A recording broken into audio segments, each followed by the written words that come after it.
and we're going to do a minute a speaker, given the fact that we have so many speakers, and I want to make sure we get to every single speaker. Good evening.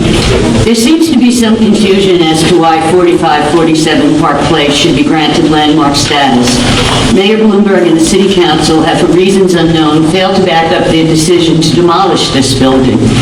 Further, many in the media failed to report the reasons why this building should or should not be landmarked.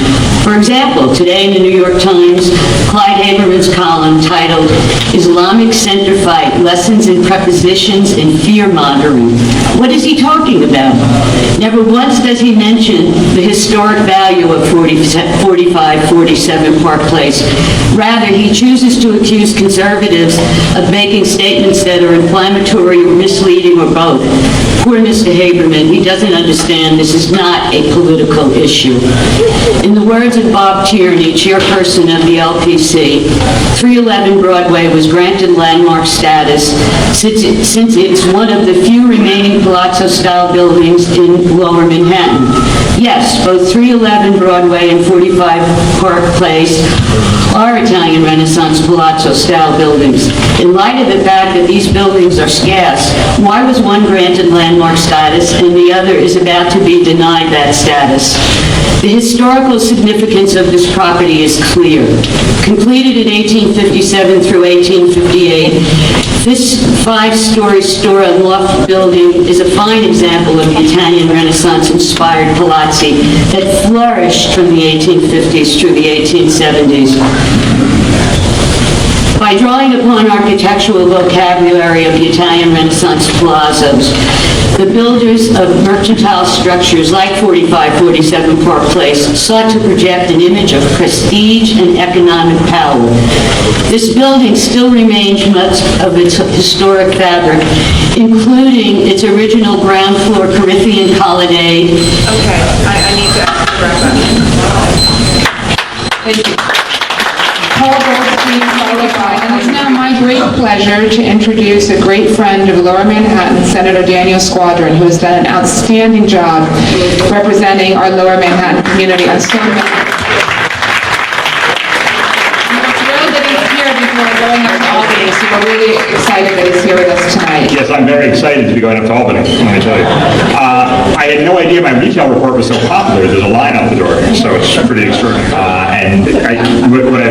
What I've said about that, I've said it before, is I don't think there is any communities that should have any other community. I don't think there's any neighborhood that should have any community prohibited from being there. I think that, especially in Lower Manhattan, the idea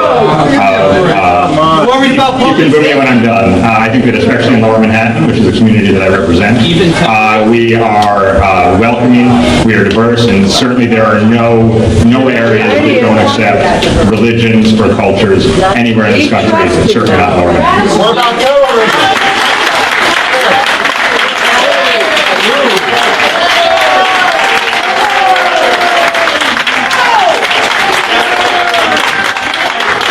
Julie, I know you were hoping that I would take a question on that. Okay, any other one or two more questions for the senator?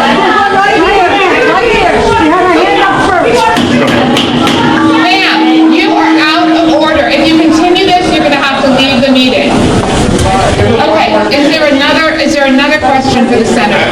You said yes? Sure.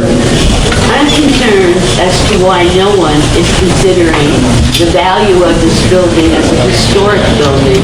No one will talk about the landmark preservation issue. I'm not here about anything else other than to discuss why this building should be landmarked. So, But why won't you, why do you say, why do we always have to bring in religion and everything else? Don't you fight for buildings in New York City with historic value to be preserved? right, well, fair enough, and out of respect to the community board, this is going to be the last question I take on this topic. I absolutely, and I think that it's up to the Landmarks Preservation Commission. I don't have much of an aesthetic eye. Sometimes I like architecture, sometimes I don't. But I got to tell you, that decision has to be about the building itself and not about the proposed use one way or the other. And I think that that's an absolutely legitimate question on any building unrelated to its use, on topics other than this. So I warn you about that. I also feel in particular about this mosque. This is a mosque that wants to use sacred ground, to be built on sacred ground. This is where 3,000 lives were lost. I don't see how this community board and the mayor can even consider such a thing. I want to give you the history of what Islam does with holy Ma'am, places. I'm going to ask you to sit down. It's been a minute. Yeah.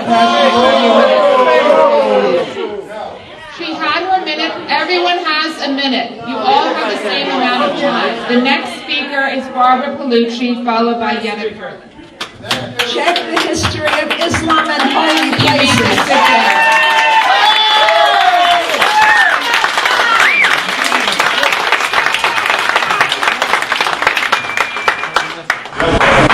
Hello, my name is Barbara Palucci. I wanted to say tonight, I testified at the Landmark Preservation Commission's hearing. I submitted a formal request for a 9/11 historic district to be created. I just handed the chairman of this committee a copy of my statement to them, listing all of the architectural reasons to landmark the building, as well as a copy of the request for the Landmark Historic District to be created, which would include 45-47 Park Place. So, if nothing else, we deserve a historic district for that event. Now I would like to ask either Pamela Bell or Robert Spencer to come up and address this, which is a copy of an email I have today that talks about the imam, this Imam Ralph, who says one thing in English and something else quite different in Arabic. Would one of you please come up and address this, please? Take my time. Thank you. The next speaker is Yetta Curlin, followed by Joyce Boland.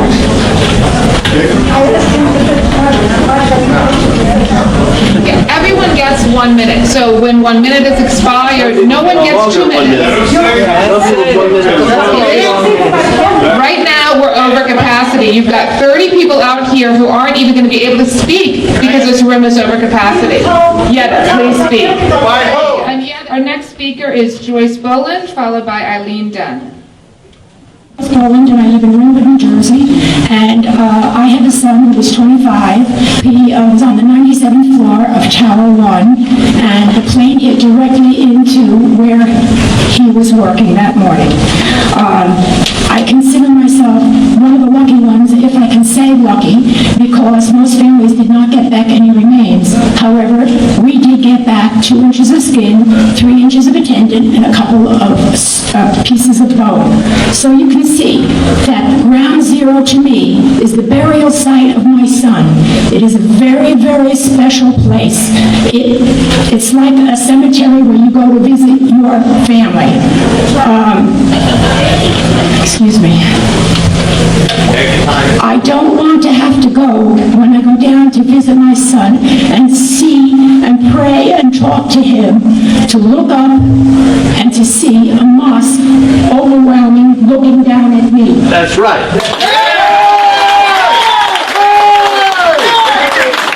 don't want to have to go and tell my son every day that he's there, his remains are in that dirt, that when the bells ring to call the people to prayer, he has to hear those bells and know why he's there and not home with me. It's a call of terror.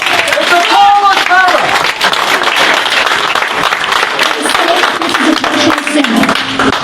Well, maybe it is, but a duck by any other name is still a duck.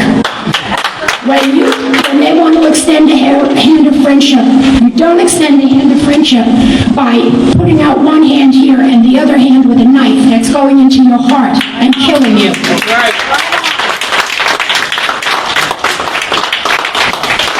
I want to know where the money is coming from for this mosque. I would like a full investigation of where this money comes from and that it's not blood money. And if it isn't blood money and they still collect the money, then if they really want to be friends, what they should do is take that money, don't build a mosque there, they can build it anywhere else. Ma'am, your time is up. Don't cut her off. Our next speaker is Eileen Dunn, followed by June.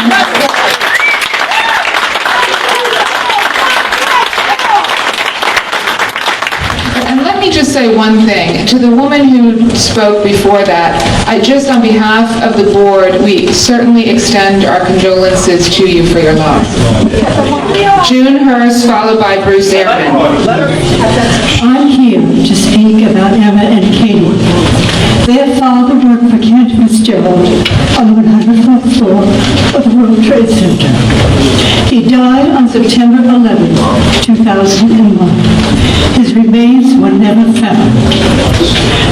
Emma and Katie were only 5 and 2 years old at the time. The World Trade Center Memorial will be the only gravesite they will ever have. There may have been very good intentions for this young Islamic man to build a mosque near the World Trade Center to attempt to foster a better understanding of Islam.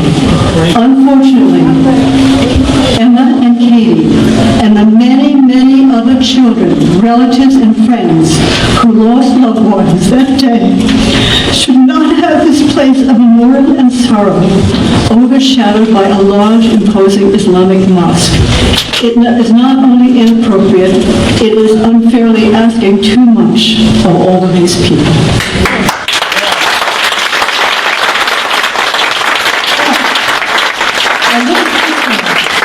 This young man who wants to do something special for Islam, I think I can make a suggestion to him. He could donate any money he has collected and use it to fight the extremists within Islam.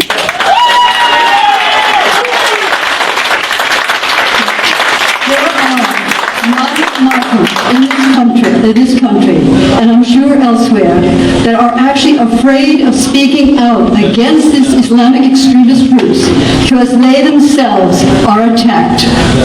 The greatest gift, yes, in Illinois, the greatest gift this young man could give everyone is if he could use the money he has collected to help protect these moderate Muslims who do speak out and hopefully try in every way possible to re-educate these Islamic extremists. And that is the best thing we can do. Airman, followed by Vinod Kumar.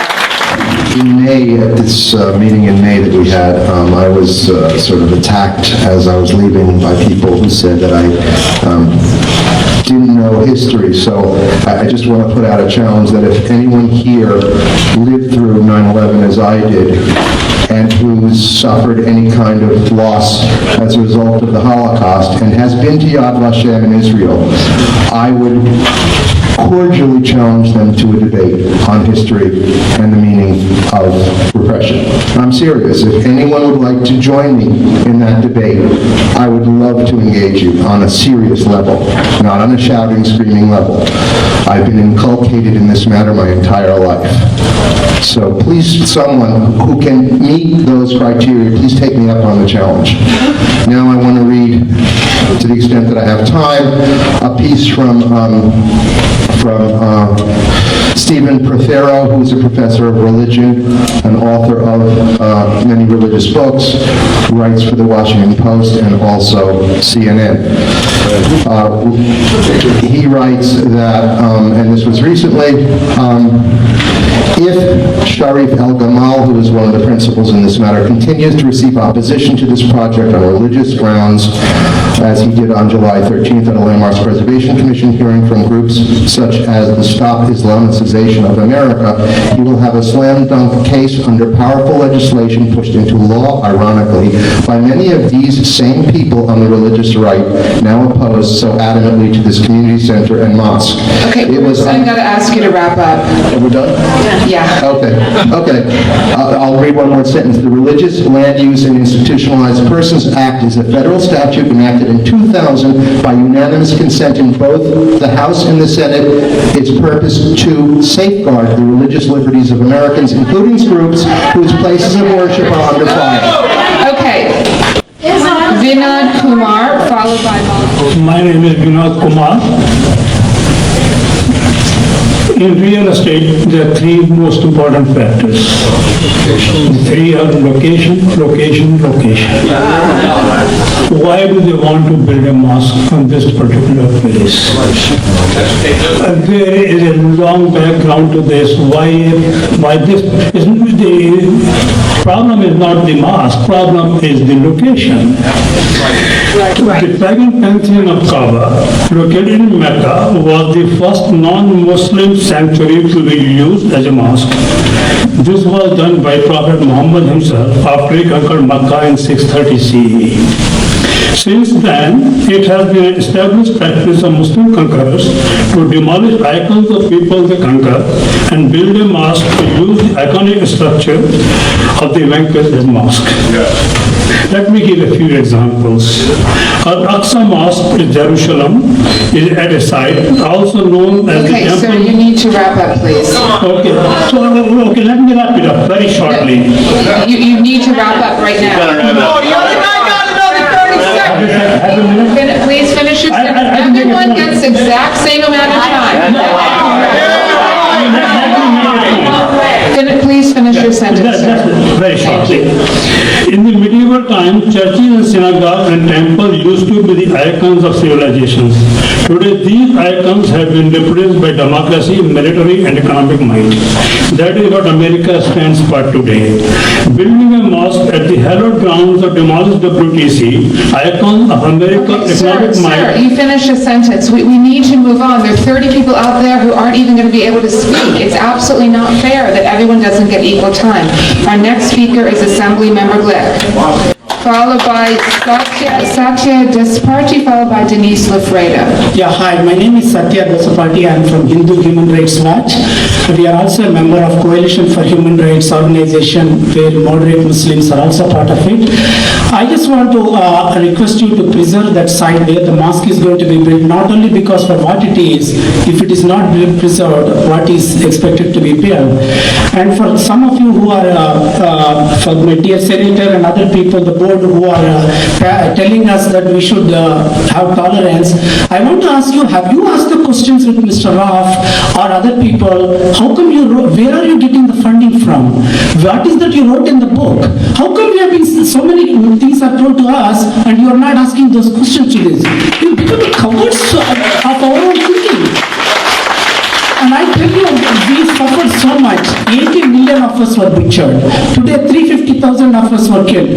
And tell me one Islamic country except Turkey where there is tolerance.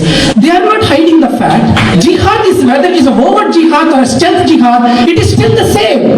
And it will cause the same damage. This is a great country. Find out, open up your eyes, see what is at stake. Thank you very much. Hi, I'm Lou Caminali, an average everyday citizen and the conscience of the United States. I want to tell you that the imam who's behind this mosque has ties to the offshoots of Muslim Brotherhood. Read his book, you'll find out. He has ties to the recent flotilla incident over Gaza. Why? Why is he involved at all? He has told the U.S. that we were responsible for 9/11. I don't believe that. He has insisted that the U.S. needs to understand the mind of the terrorist. I don't want to understand the mind of the terrorist. In Staten Island, just recently, there was a Catholic church that was going to sell a convent to Muslims that were connected to Muslim Brotherhood. Once they found out that there was a terrorist ties, they declined the sale.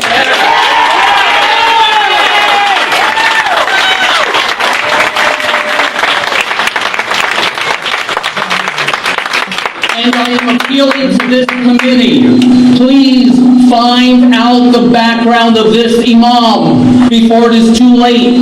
Find out what he stands for. Don't be fooled. One last comment. Sorry, your time is up. One last comment. We just can't put a memorial to the ideology that killed innocent people right at the foot of their grave.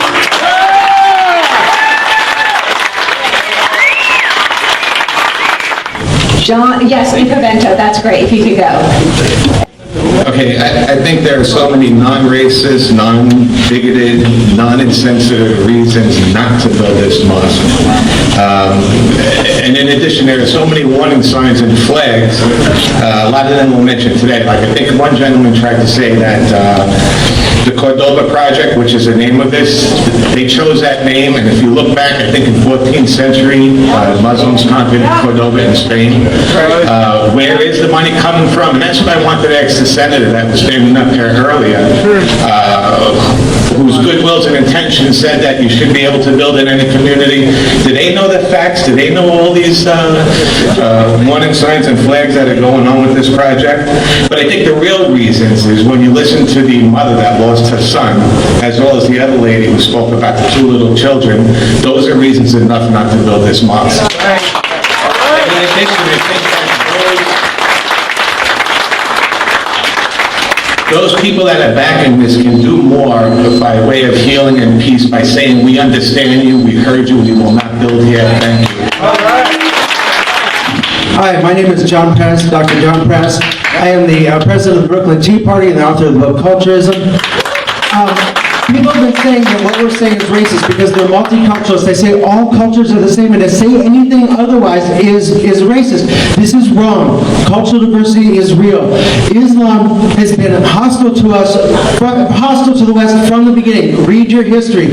Muhammad and Jesus, very different characters. Obviously, somebody said we're not going to have, we have laws that are going to prevent this. We need to have culturist laws. Saudi Arabia doesn't let us build churches. They're culturists. We also need to be culturists. And it can start here. The name of this project is the Cordoba House. Why?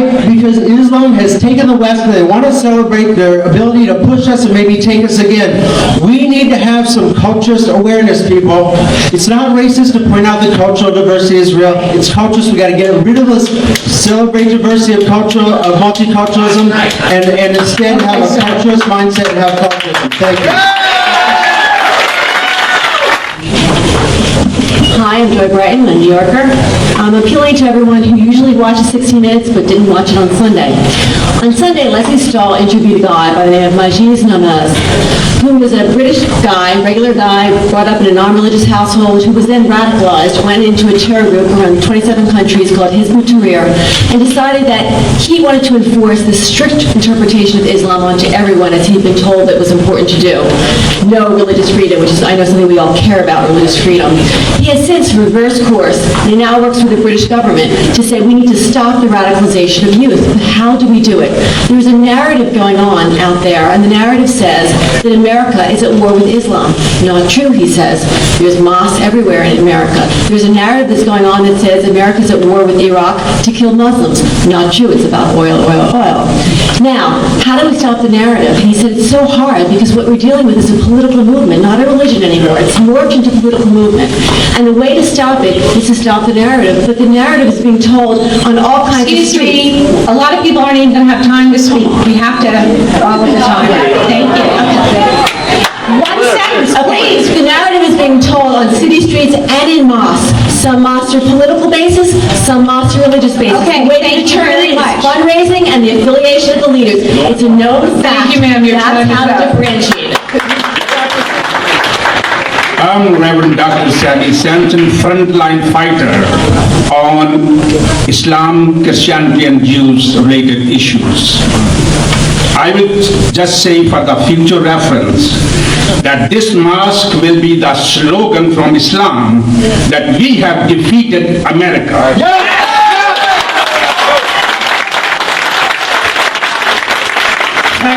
Number 2. From Quran, Surah 5, verse 51, 551, it says, do not be friendly to Jews and Christians. Hadith Bukhari, volume 7, Hadith number 5892 and 99, and volume 4, Hadith number 3462. Do the opposite of Jews and Christians. That is from Islam. So if any Muslim wants the mutual respect, they should allow all the Jews and Christians to pay their taxes and churches in front of Kaaba.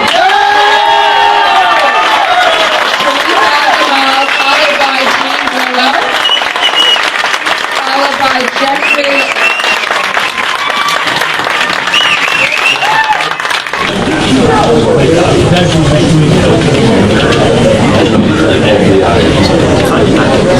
Hi, my name is Sharif El-Gamal, and I am here as a resource regarding the landmarks issue in respect to 45 Park Place. Thank you very much.